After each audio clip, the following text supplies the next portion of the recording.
Hello. If you're watching us here in Berlin, around the world, we're just sorting ourselves out, and you're very welcome to this discussion on trade as a driver for social and ecological transformation. I'm Declan Curry. I'm a journalist and broadcaster based in London.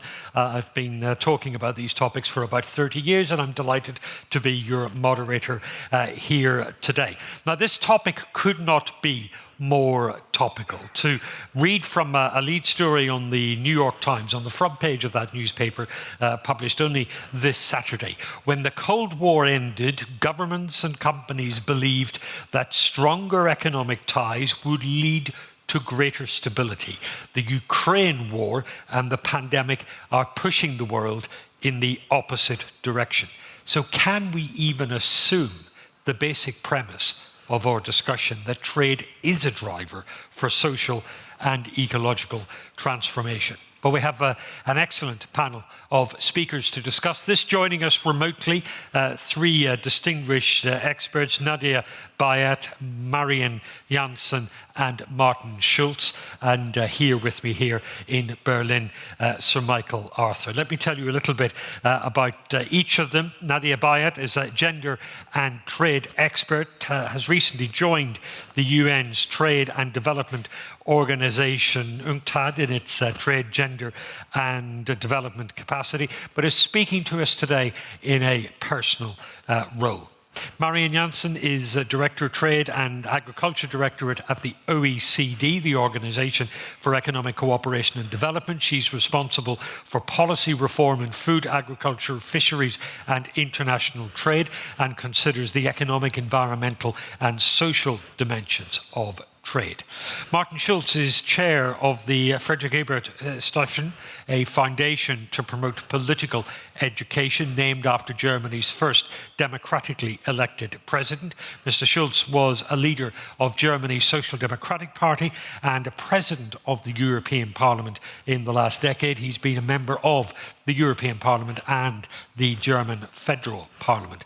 And alongside me, Sir Michael Arthur, who's president of the international arm of the plane maker Boeing. That follows a distinguished career as a diplomat. He was the British ambassador to Germany, and before that, Britain's High Commissioner in India. So Michael, welcome to you. Welcome to our guests who are joining us remotely as well.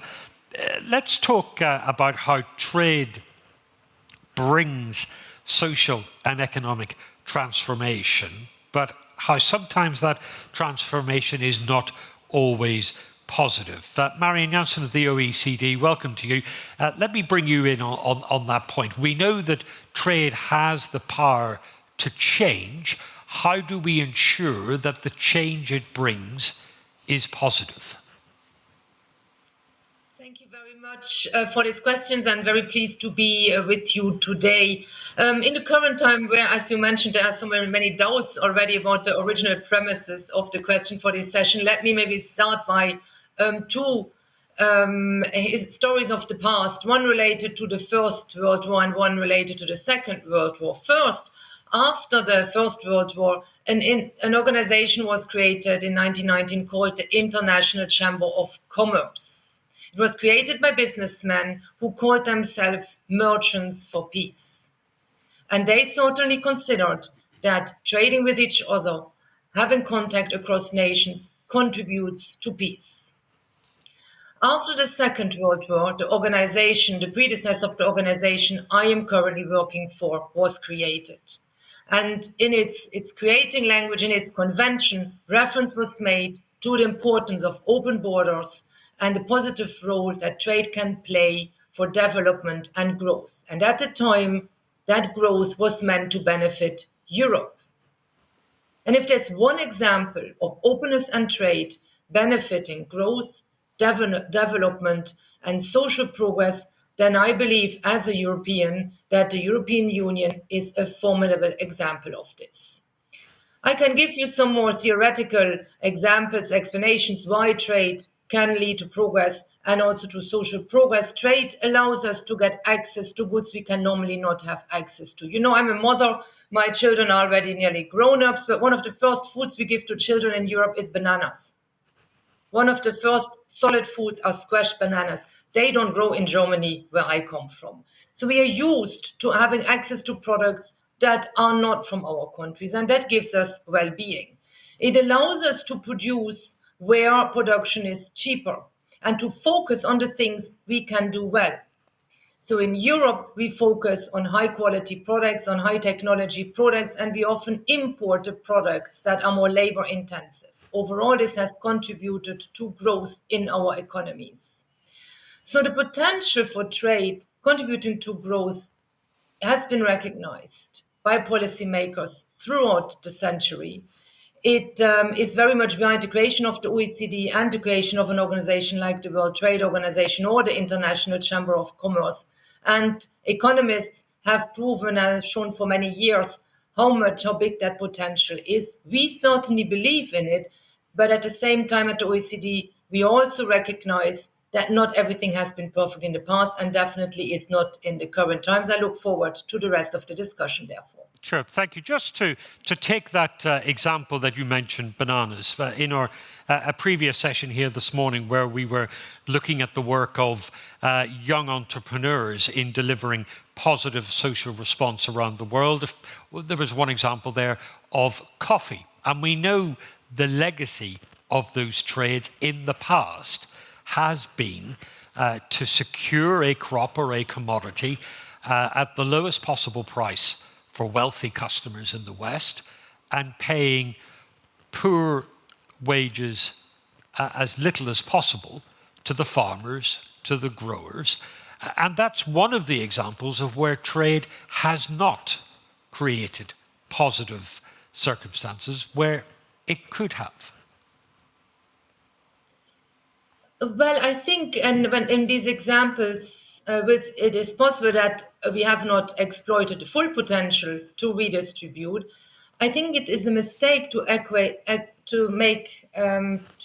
to say lowest price possible, lowest wage possible is a low wage. What we do know is that typically foreign companies pay higher wages in developing countries than national companies. So whilst, yes, the foreigners that trade with nationals in developing countries, they often make a benefit and they do not necessarily pay higher than the lowest, that wage is a good one and does contribute to growth in the developing world.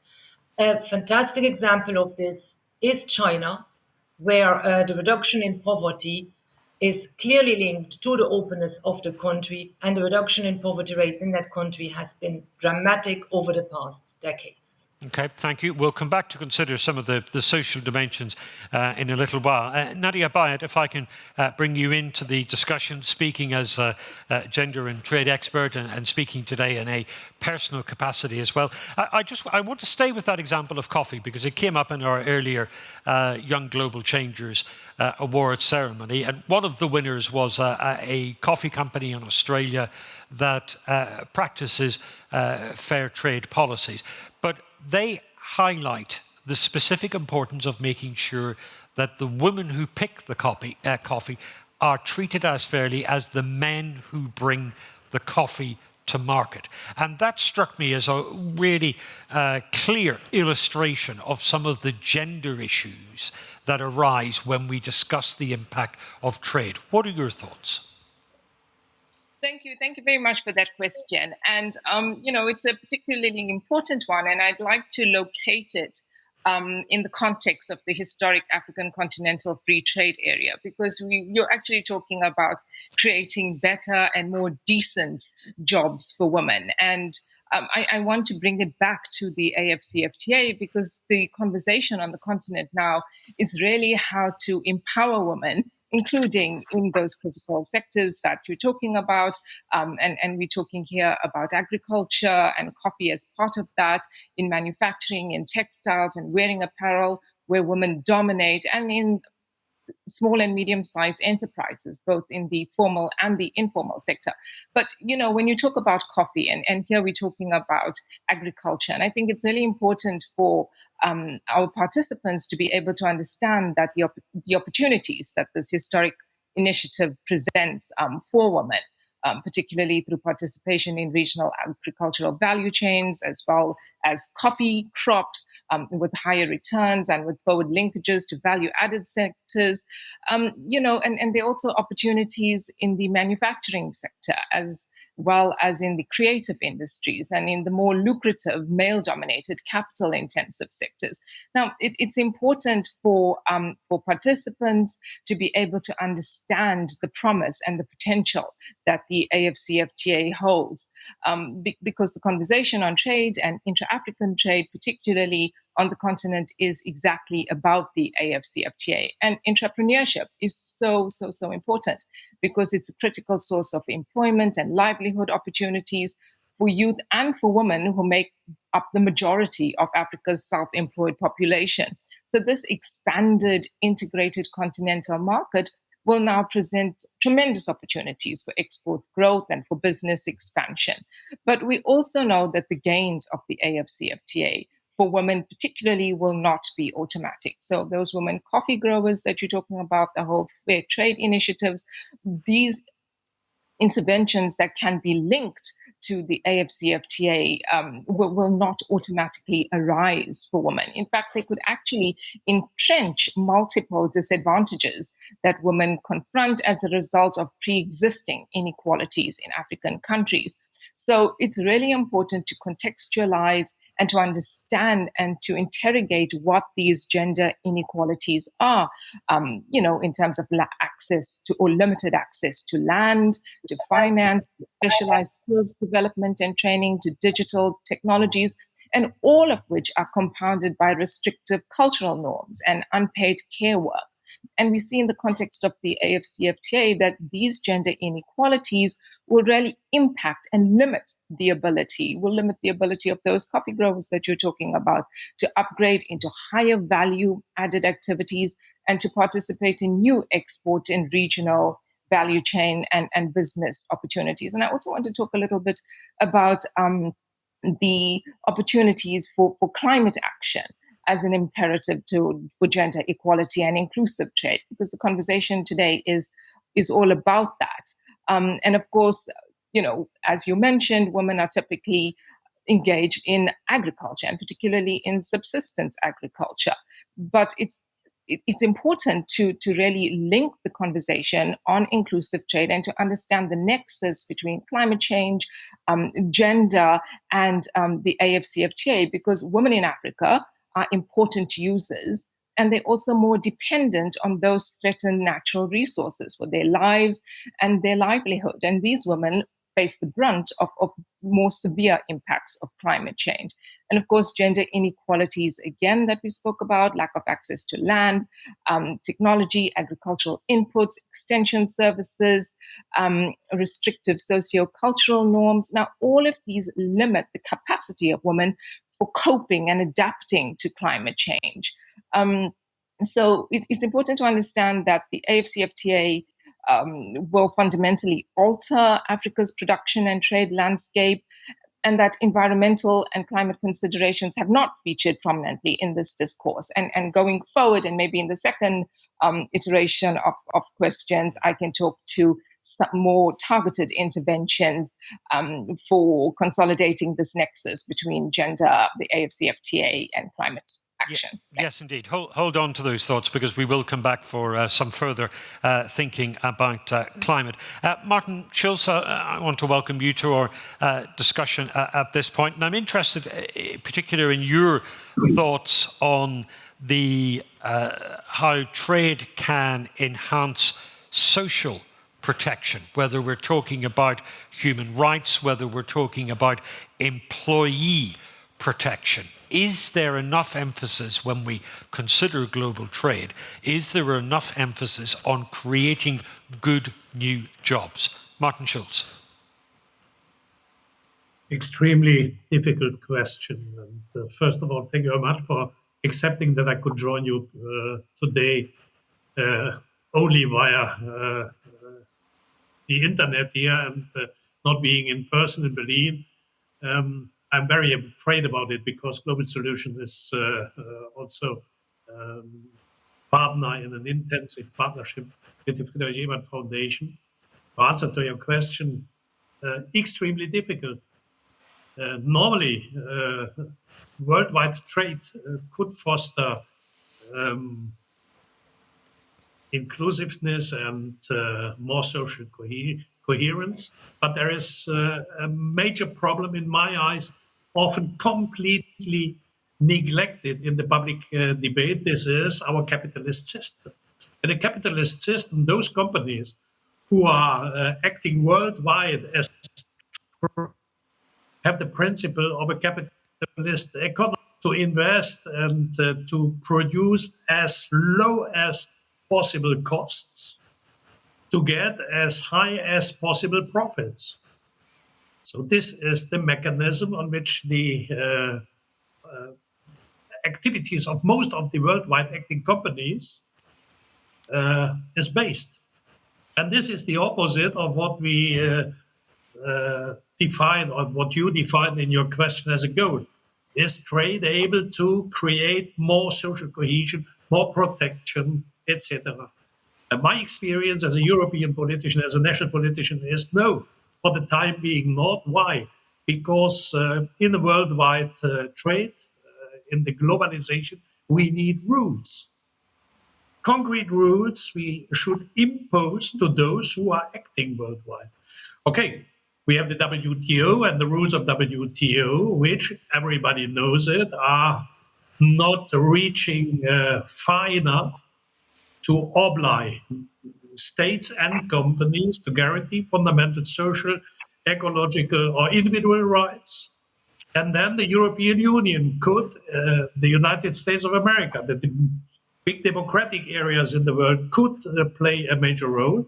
And my experience as a lawmaker in the European Union, as president of the European Parliament, is that it is touching two elements. On one hand, the European Union could bind the access to the richest single market of the world, that's the European market, to the acceptance of concrete minimal standards, environmental standards, no children's employment, respect for the natural environment of those areas where production happens, etc., etc.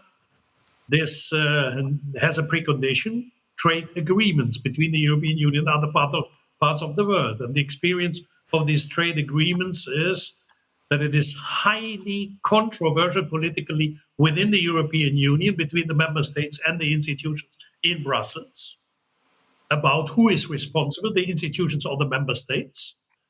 And the moment you enter into the details, you will discover that the member states, I give you an example, France tried to discuss with the French president, prime minister, minister of agriculture, or the Farmers Association in France to open the market of the European Union, for example, for products which are very important for the French internal market. You touch immediately on this other side, national interests, protectionism to defend national interests, in opposite to worldwide trade rules, which is always linked to the goal to increase social cohesion, social protection.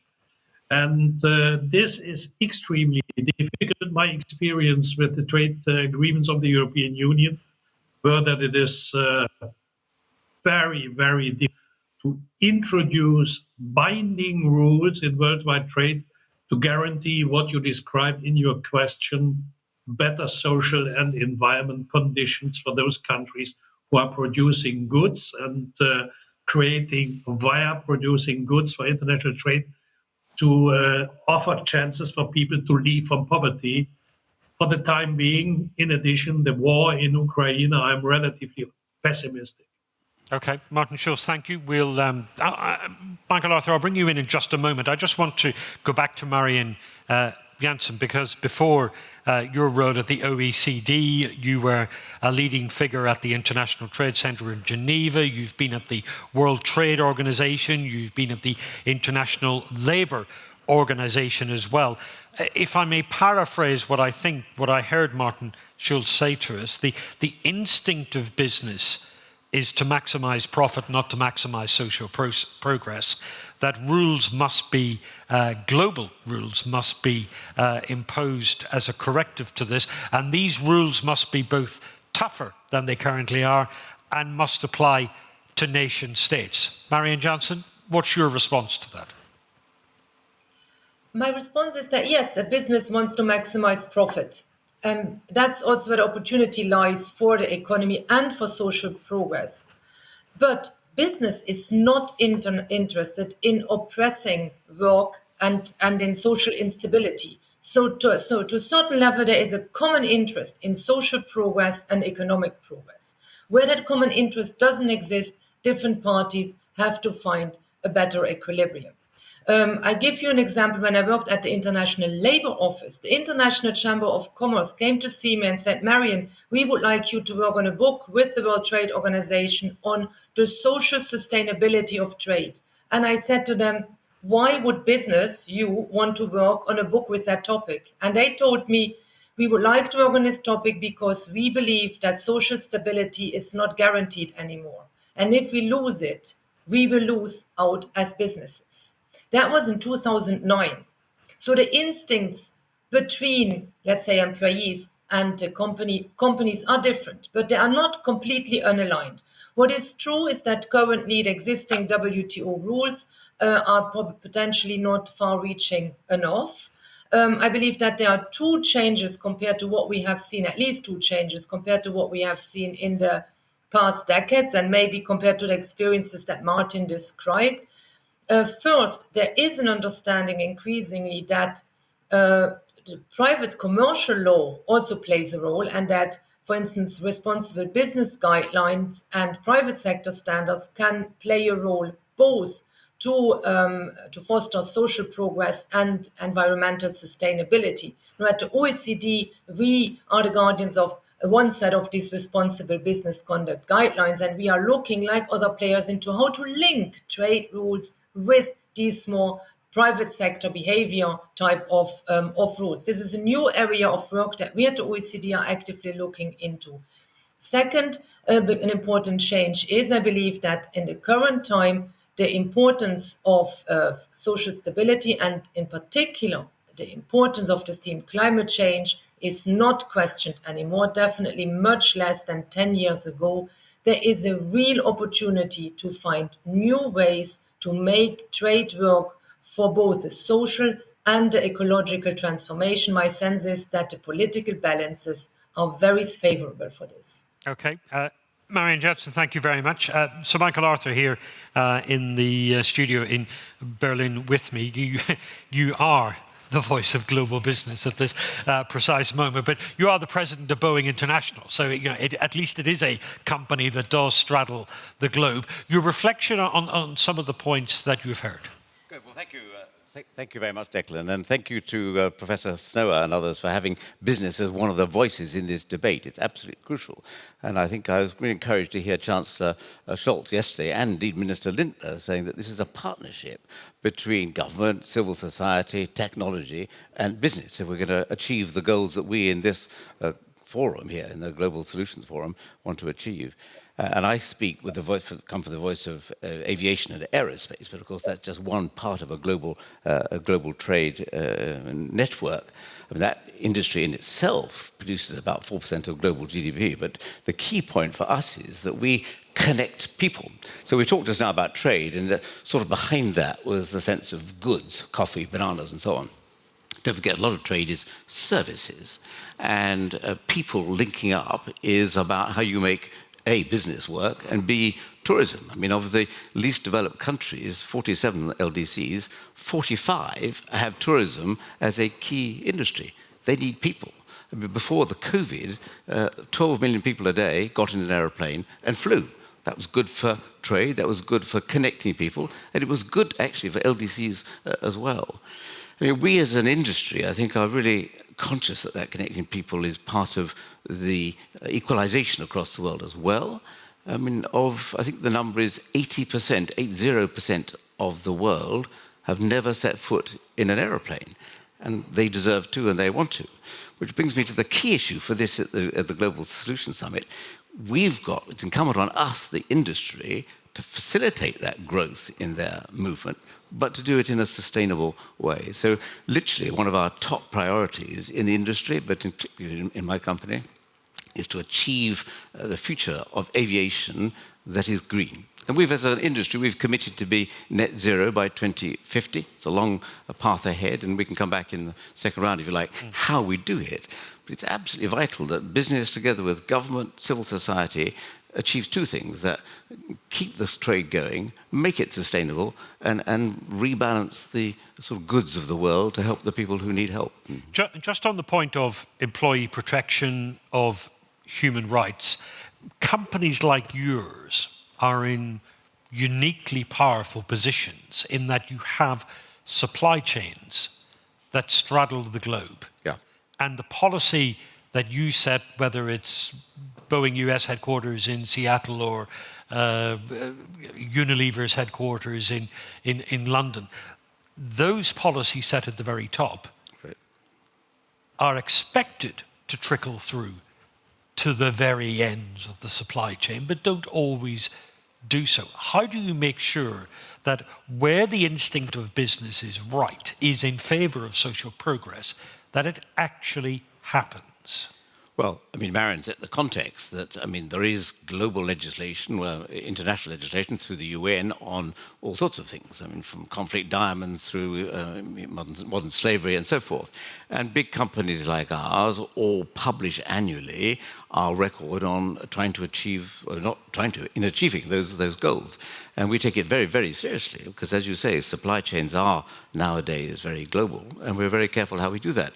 I'll give you a very good example in the current circumstance. Titanium is vital for making aeroplanes. Russia produces a lot of titanium. We have totally stopped buying titanium from Russia, for obvious reasons. So global companies just have to be socially responsible, in not just because it's the right thing to do, but also because the law requires us to do it. And we publish those results. We're proud to do that. So transparency. Letting sunlight in. Absolutely. The detergents that we're buying. Okay. And shareholders take that seriously. And if you don't do it right, they penalise you. You're all very keen to talk about climate as well, so let's move on and bring that particular issue back to the table. Marion, if I can begin with you again. Are the existing policies, the existing structures, the existing global standards robust enough to deliver enhanced climate protection or even roll back some of the effects of climate change through trade? Marion. My intuition would be to say no, but I say intuition because I think those rules should be set in the environmental community. Now, I come from the trade community. Currently, through the different international dynamics, including the COP conferences and others, rules are being set, guidelines are being set for behavior on the environment and climate change. But they are not strong enough, not measurable enough, not enforceable enough for that to lead to the change we need. Now, if those rules existed, then it would be very easy for trade rules to make reference to them. This happens in other areas. So the trade rule could say, as long as country A sticks to the international rule for, let's say, CO2 emissions or to the international carbon price, we import freely from that country.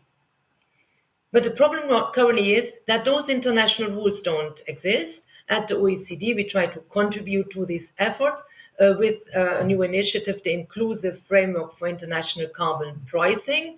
But the important point I would like to make is that in order for trade to contribute to environmental change and environmental transformation, what we need is strong and measurable, monitorable environmental rules. Those rules will not be set at the WTO. They have to be set elsewhere. Are you saying the rules don't exist because the mechanisms for accountability are too difficult to put down on paper?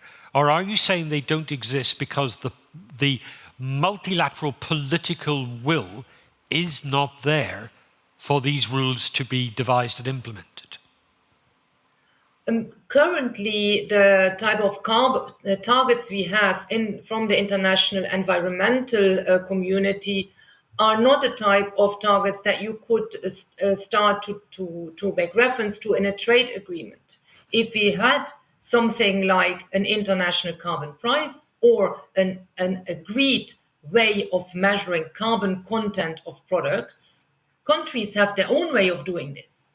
But we do not have a global or international solution. If those solutions were to exist, it would be relatively straightforward to link trade policy to those rules. So if currently trade doesn't deliver on ecological transformation, my position would be that this is because it's the ecological transformation, the policies necessary for this on the environmental side that have not been designed yet. It would be relatively straightforward to make trade policy work effectively for the environment if such rules were to exist. We as OECD stand ready to contribute to this.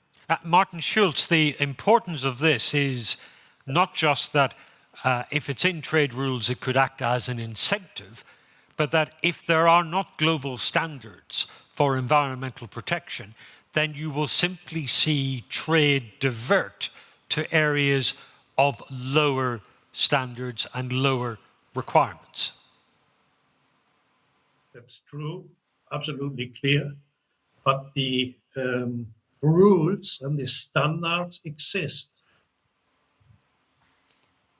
The Glasgow, also in Paris, the COP results ratified by the member states who participated, obliging themselves to fulfill the necessary criteria and to undertake the necessary steps, concerns, first of all, the richest countries of the world, the strongest economies, Europe, the United States of America, Canada, Japan, China.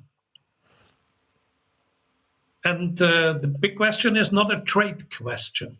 First of all, it is a political question. If these countries, these are those who are the most responsible areas for CO2 emission in the world, it is not Africa, it's not Southeast Asia or Latin America. It is first of all United States, Canada, Japan, the European Union, here especially Germany, France, Great Britain, Italy, G7 countries, by the way.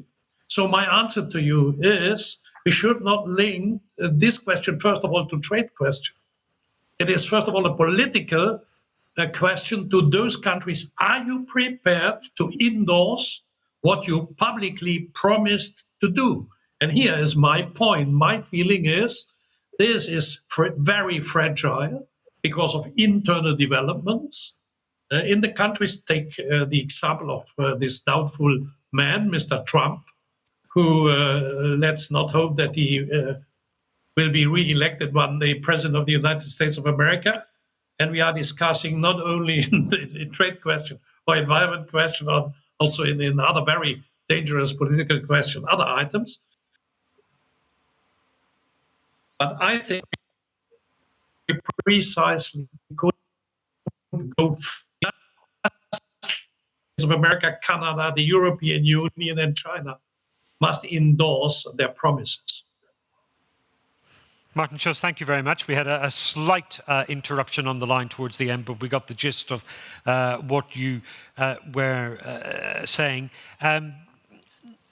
Nadia Bayat, let me bring you back into this because you've already highlighted for us your analysis that climate is at the hub of almost every other decision that is made, every other impulse there is on social inclusion, on diversity, on gender economic empowerment. Climate runs through all of these issues as well.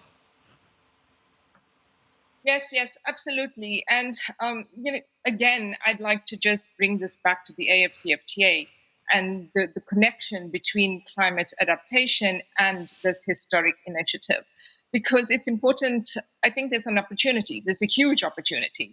We know that the AFCFTA is going to fundamentally alter Africa's production and trade landscape. But the reality is that environmental and climate considerations have not featured prominently in the design of the AFCFTA. Now, African countries are moving towards inclusive implementation of this historic agreement. And we're faced with this opportunity now to really make the link to consolidate the nexus between climate adaptation strategies, the AFCFTA, and gender inequalities. But there's a lot that we don't know, right? So fast-tracking climate action as this imperative for gender equality and an inclusive AFCFTA can be achieved through certain targeted measures. But we first need to generate the data. We need to generate evidence and knowledge on the AFCFTA, environmental, climate change, and gender inequality nexus. We need to start talking about improving agricultural productivity for women farmers, including through addressing inequalities in access to resources, credit, extension, and training services, to climate information and technologies.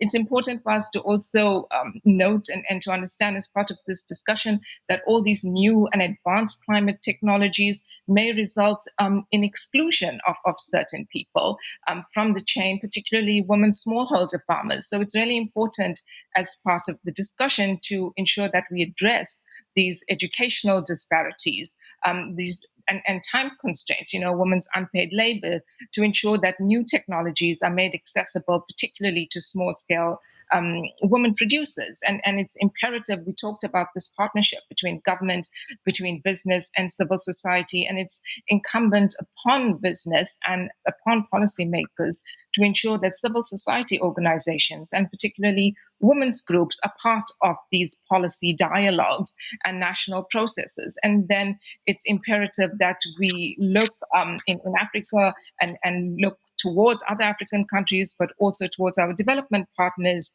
in the West, to identify these promising practices and to strengthen knowledge sharing on effective climate adaptation strategies and interventions, particularly to support African countries in inclusive AFCFTA implementation. Thanks. Okay, thank you very much.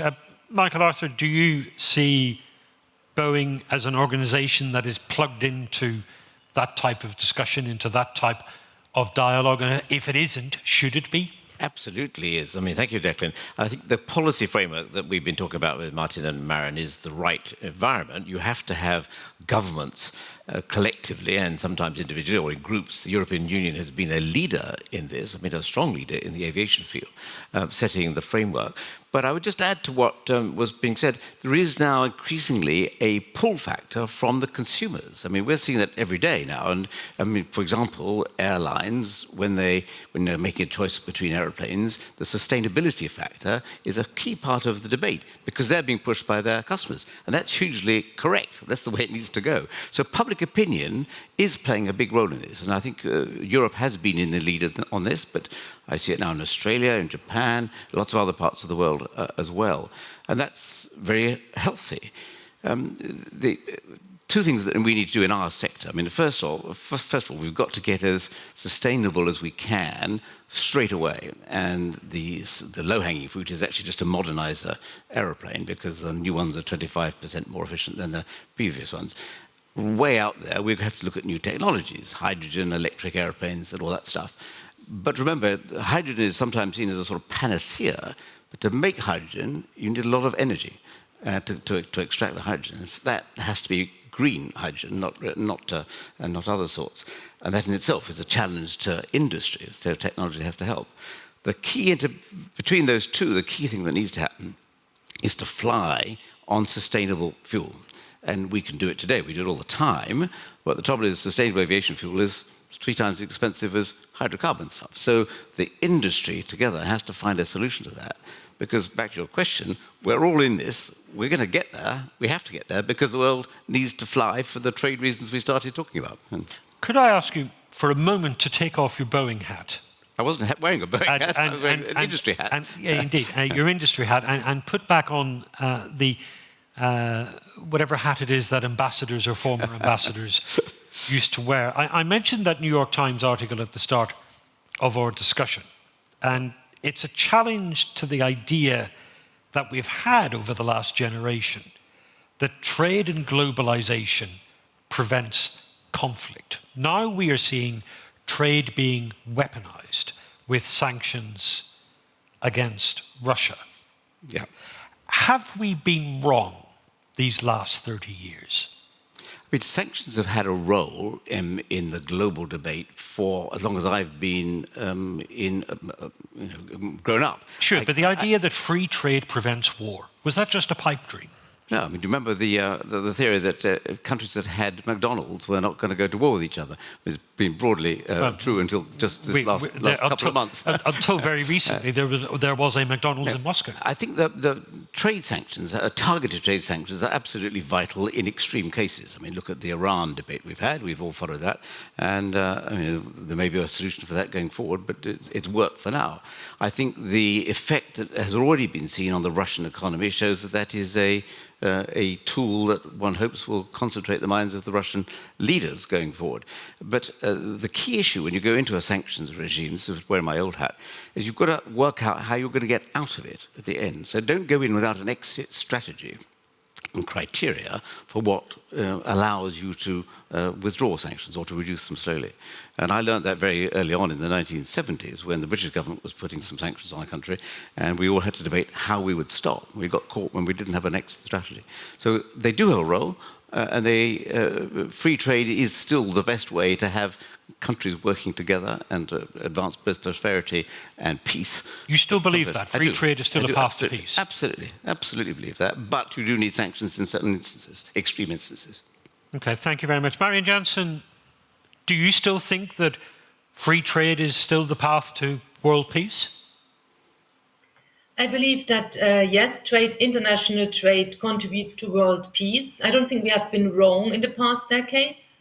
I think there are two things that happened. First, we were too slow when we realized that there are problems, because we did realize definitely in the organizations I worked for, the World Trade Organization or the International Labour Office, we realized at least 10 years ago that we have to look at things differently. Same thing at the OECD. Second, human beings stop appreciating things they have. It is when we don't have trade anymore, when we can't cross borders anymore, that we realize how much we appreciated it. But we do not fight for it as long as we have it. So I hope that forces will be strong enough to re-establish the ties we had before the current Ukraine crisis happened, and that we will do so better. So the building back better should also apply to trade. And you mentioned building back better. The G7 leaders last year said that the world's leading democratic nations must unite behind a shared vision for a multilateral trading system that is more sustainable, resilient, and responsive to the needs of global citizens. What reforms are needed to push us further down that path towards that sustainable, resilient, responsive trade system? One reform we already have, it's the inclusive framework for international taxation. It's something that has been developed at the OECD, and that will be key for ensuring that the big winners from globalization also pay taxes that can then be used to redistribute. So this is a mechanism that can be key for the social transformation we want. It is one of the mechanisms we have been indirectly asking for 10 years in Geneva. It came maybe a bit late, but it exists. Let's use it. Important to look more at the relationship between competition policy and international trade. It's something the European Union has been doing, and we are doing at the OECD under the heading competitive neutrality. And important to build the linkage between the trade community and the environmental community to establish strong, measurable and monitorable rules in the environmental community in order for those who are trading, be it in the aviation sector or other sectors, can implement them.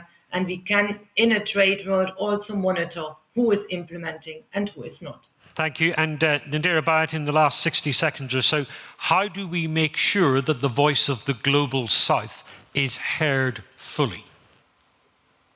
Yeah, I mean, so critical. And the only way to be able to do that is to have it front and center of one's mind, to make deliberate efforts to do that, to ensure that, that meaningful efforts are taken to ensure the participation of women's business associations, to bring in gender experts, to bring in civil society in multi-stakeholder platforms, ensuring that grassroots women's organizations participate in these processes. In trade policy decision-making processes, it's so easy to leave those who are difficult to reach behind. So again, concerted and deliberate efforts need to be made to reach those in the global south, and particularly those women in grassroots organizations, because they play a critical role in conveying the needs, the interests, and the priorities of those vulnerable groups who are often the hardest to reach.